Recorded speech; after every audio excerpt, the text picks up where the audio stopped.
back. We do have some news coming across the tape right now. A statement by the Prime Minister of Canada announcing the intent to impose additional sanctions on Russia.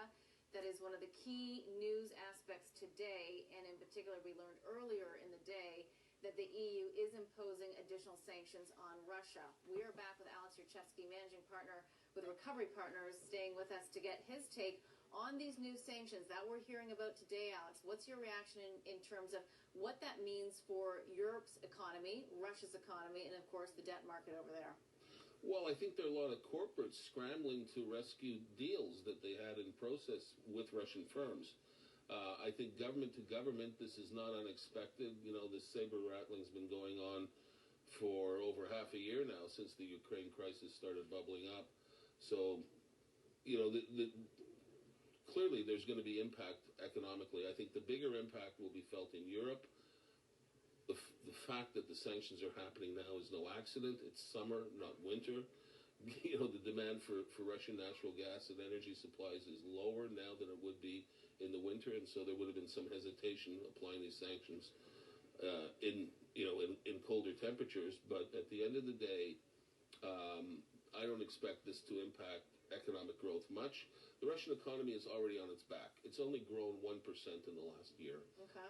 This isn't going to do much. Maybe they're going to stop, Putin's fruit of the loom underwear at the border or something now. I mean, they put sanctions on so much, you wonder what they have left to sanction. Russian bond markets haven't been that badly affected. You know, the bonds have come off a little bit more in the last week in anticipation of this. But there hasn't been a massive run for the hills. You know, investors are still hanging in there, and this by no means is a reason to throw your hands up and say it's all over. It's interesting because when you do look at the markets, various markets, you reference the bond market, of course, your area of expertise, but we haven't seen that much reaction lately. But I have to ask you, though, is that the right reaction? Well, I think it is in the context of the exposures. You know, if we roll the tape back to 1997-98, we were, when I was at a large investment bank, we were running about $3 billion worth of Russian exposure at the time, Russian fixed income exposure. And it was a real rodeo with what was going on because there was so much uncertainty regarding the ability of the Russian Treasury to collect sufficient taxes to pay the bond interest. The bonds were trading at yields of between 25 and 40%. The Russian debt markets have stabilized in large measure because the Russian administration is stabilized. The Treasury function is a lot more disciplined. They've got a disciplined approach to debt management. Mm-hmm. So they've got a stable debt portfolio profile, staggered resets. Russian coupons are now around 9% at the sovereign level.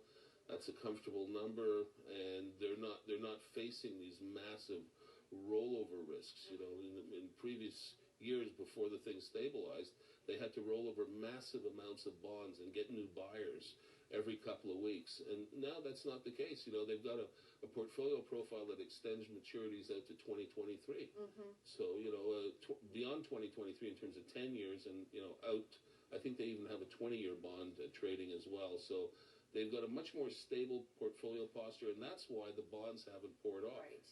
But Alex, so let me ask you this. That part of their financial system sounds somewhat stable. We'll see what these sanctions do. But let me just shift the conversation for 1 minute. We have 1 minute left. What is your take right now on Europe's sovereign debt situation? Where do we stand? Well, I still think that the yields are at extremely low levels. They're at an extreme point of valuation.